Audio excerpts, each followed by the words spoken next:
Yo, what is up, guys? It's your boy Liberty Gangs here, coming at you with a guide that you will need, or the only guide you will need for spending your Trailblaze power.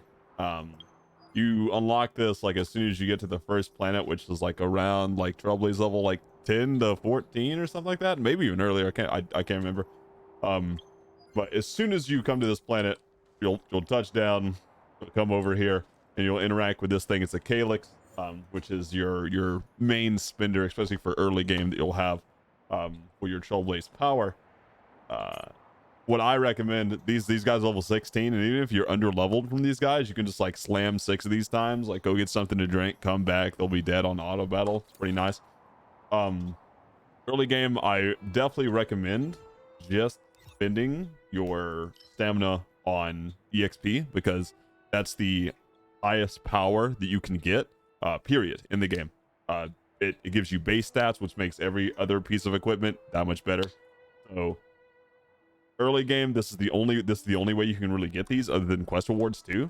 So definitely just spend your Trailblaze power on EXP, and then your light cone EXP when you end up getting this as well. Like I said, if you're gonna play for a little bit, like as soon as you get this, just spend 6 of it, keep doing the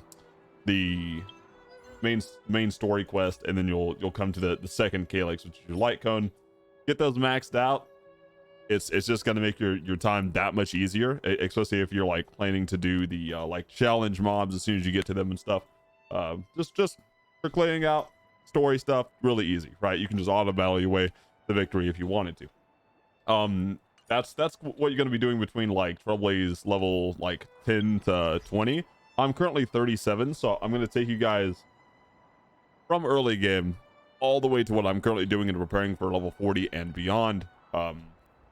And yeah, so early game, like I said, just get your EXP up, come in here, go to your character, level them up, auto add that, keep doing it until you can ascend them or whatever, and then light cone stuff too. The ascension materials are mainly going to come from your quest rewards, and then like the chest that you'll find around early. Until you kind of do that, and then once you hit like 20 or around 20, you'll get the second calyx, which is the crimson one, which starts to talk about the trace materials, right? So you'll come in here, go to your character traces, and I would highly recommend like setting these up and starting to spend them. And the reason why I say that is because unless you're like really just grinding through the story that day, you won't really need the extra EXP, because you'll also get assignments, and assignments are something that are like imperative to your like entire account growth, right? These things you could do them like once a day, right? You could just send them out for 20 hours. It's pretty free. In here, right? This EXP materials and credits right here, all 3 of these, send them out every day you log in. Every day. It's because this is the most important currency on your account. You cannot rush this. You can't feasibly farm this. And everything else that I currently have unlocked at 37 isn't really worth more at all than all of this stuff.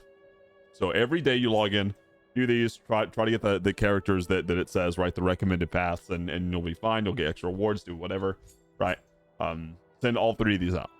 20 hours, boom, get that in. Forget about it. It's nice.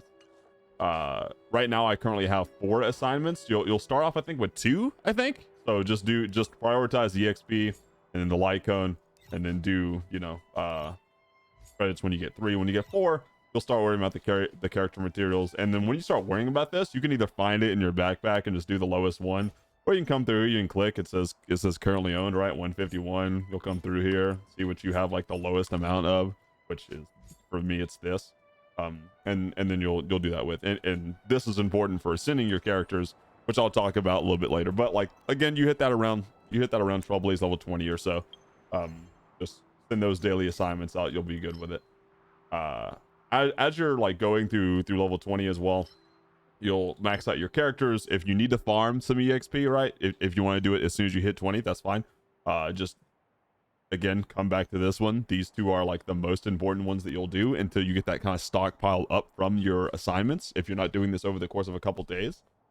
Then I would say go ahead and work on your traces, just because like that's the only other thing you can spend your stamina on for those days.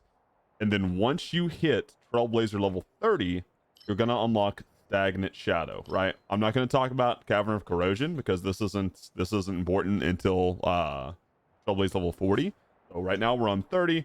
Also, once you finish this planet, like which will be like after you hit 30, you'll unlock Echo of War. These also just kind of go for your traces. Do your weekly claim stuff if you want to be a min-max about it. You'll have this before you hit 30. If you know you're going to hit 30 before the weekly reset, you can just save this until you know you hit that 30 point, or you can just do it. You get more rewards just from upping your equilibrium level, this thing, right, which is at 20, 30, 40, 50, 60, 65. And it just gives you more rewards on everything. Gives you the higher difficulty unlock here, right, which you can see it gives you more of these. So that's pretty good. So just to recap, 10 to 20 golden Calyx you're just going to spend on character XP, Lycone stuff.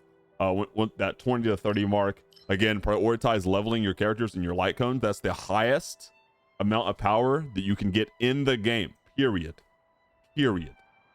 Doesn't matter everything else in the game. That's the highest you can get because it gives you base stats, right? And then once you hit 30, once you hit 20, you'll start worrying about the trace stuff. Go ahead and level them up to I would say like 4 to 6. After that point, it kind of doesn't you won't really have like a thought about it because you'll have other things unlocked, and the other things are going to be once you hit 30, you're going to have these Stagnant Shadows immediately, which will be shown in the Ascension materials, right? Not for that character because he's the main character, but for all your other characters, they're going to need these Ascension materials, right? So I would say from like 35 onward, you know, ish, as you're approaching 40, go ahead and get these farmed up for what you need for your main squad of characters. I haven't done that yet, okay? Go ahead and laugh at me, okay? I'm doing that today. But go ahead and farm these for what you need, because like I said, the rest of the other Ascension materials, it just comes from synthesizing, doing the assignments per day. You could farm them if you wanted to, but there's no need. Like, you get hundreds of them, so it's not even a need. I wouldn't recommend. But definitely, as you hit that 35 plus mark, do the Stagnant Shadows. Go ahead and get these farmed up for your main squad, or main squad plus a little bit extra, because you're going to start doing in-game stuff like Simulated World 6, Forgotten Halls, blah blah blah blah. You need multiple teams for that, or you don't need multiple teams, but it's nice to have. And some Forgotten Halls you actually need multiple teams. But anyway, so at 35 plus, you'll start doing your Stagnant Shadows again, because at 30 you'll have to do them anyway to ascend your characters, that for that base time, and then you'll start them again at like 35 plus, just to go ahead and get them again. Do your Echo of Wars, and then in the meantime, like after you finish the story, which is like after 30, like level 34, because that's when the story ends, you'll start doing your simulated universe, right? And you'll start going through the worlds. World 5 is like the one you'll probably be stuck on for a little bit, or like most people are stuck on, I would say. 4 isn't that bad. 5 is like the first one you're going to be on, but it's pretty easy to do if you just do abundance, and I'll come out with like another guide of this and stuff like that too. You can do pretty much any path. It just depends on your team comp, right? But once you hit World 5, you'll start getting these 5-star relics that you can get.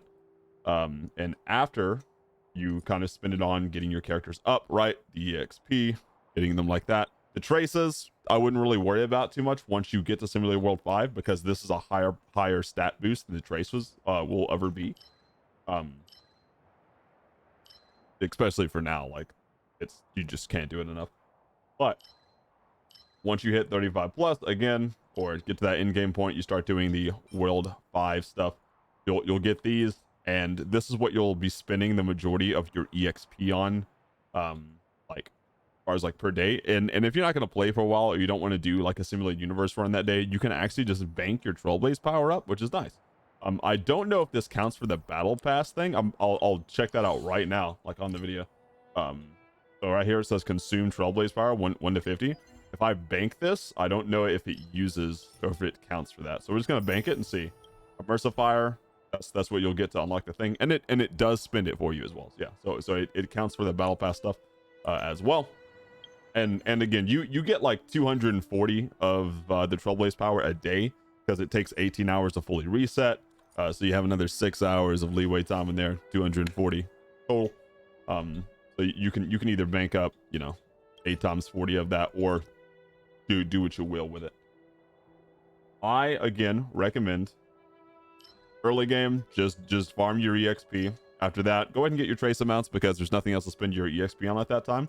When you hit 30 plus, do your stagnant shadow, get these ascension materials. When you hit 35, get ready for the next ascension, right? Which will be your level 40 at that point. And then also be spending your Echo of War throughout the week. This is a weekly thing. It's only 3 times a week. Like you can knock this out in one day. Like I can knock this out right now, right? And then lastly, I would start doing your simulated universe, or when you get to simulated universe 5, you start farming these 5-star relics with your either banked up immersified EXP, or just going in there and doing it. Because outside of the other stuff that I have mentioned, this is going to be the next highest stat boost that you can get. Now, earlier I said that leveling up your characters and light cones, it gives you flat stat, right? Which is, if you come in here, right, these flat stat, this is what it gives you. Nothing else in the game will some of the other relic stuff will give you that, but we're not going to talk about that. That's the highest increase of flat stat that you can get. And the reason why the flat stat is important is because you come in here and you get these 5-star relics, and then you upgrade them completely. This set effect, worthless, doesn't matter right now. You can't farm them efficiently enough. Do not worry about the set effect. If you get it, cool. If you get them with the BIS of the character that you need, that's cool. But the main stat is the thing that matters the most. Main stat over everything. Get that up. These two right here alone, look, 38.8% quantum damage plus another 43% attack. That alone allowed me to clear World 5 easy.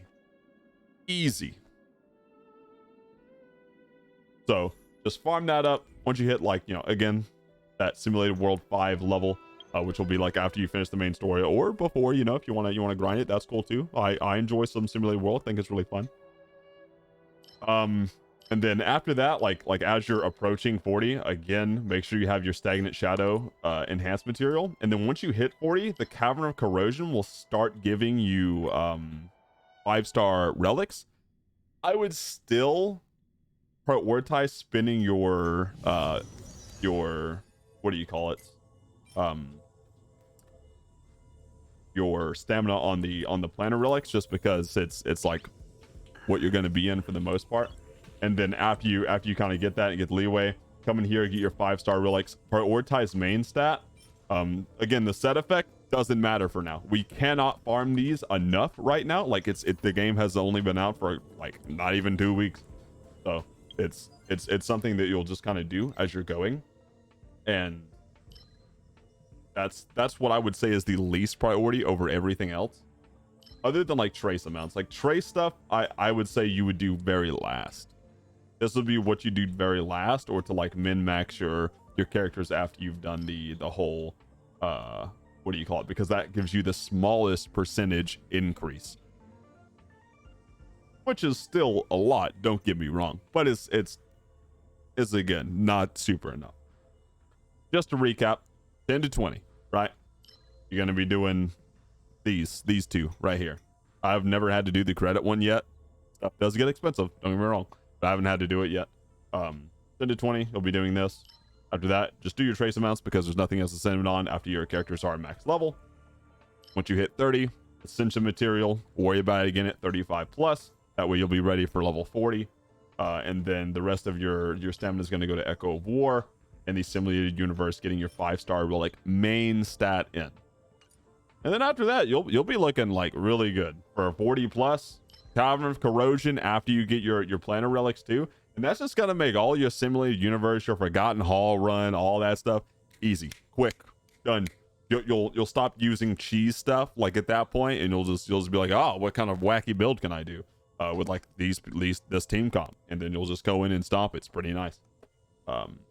And again, this isn't like me copy pasting. I think most of this is probably just like what people learn as they play. This is just if people want the you know, first-hand account of someone that's played the game for quite a few hours now. Not as you know much as some, but enough.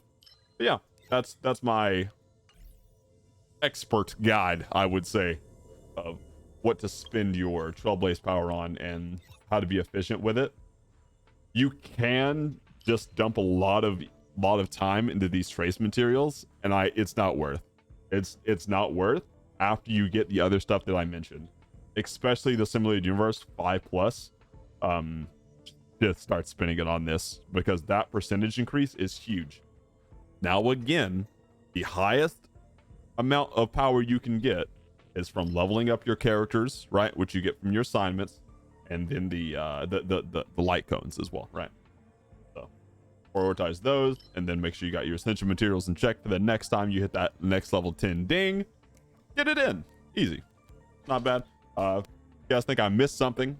Let me know in the comments below if there's something else that you know, like I'm not accounting for. But I played this game for a hot minute now. I've reached the end game, I would say, and now I'm just kind of going through it, and that's just what I have learned works the best. Yeah, if you guys enjoyed, please like, comment, subscribe, all the good stuff. Until next time, thanks for watching. Peace.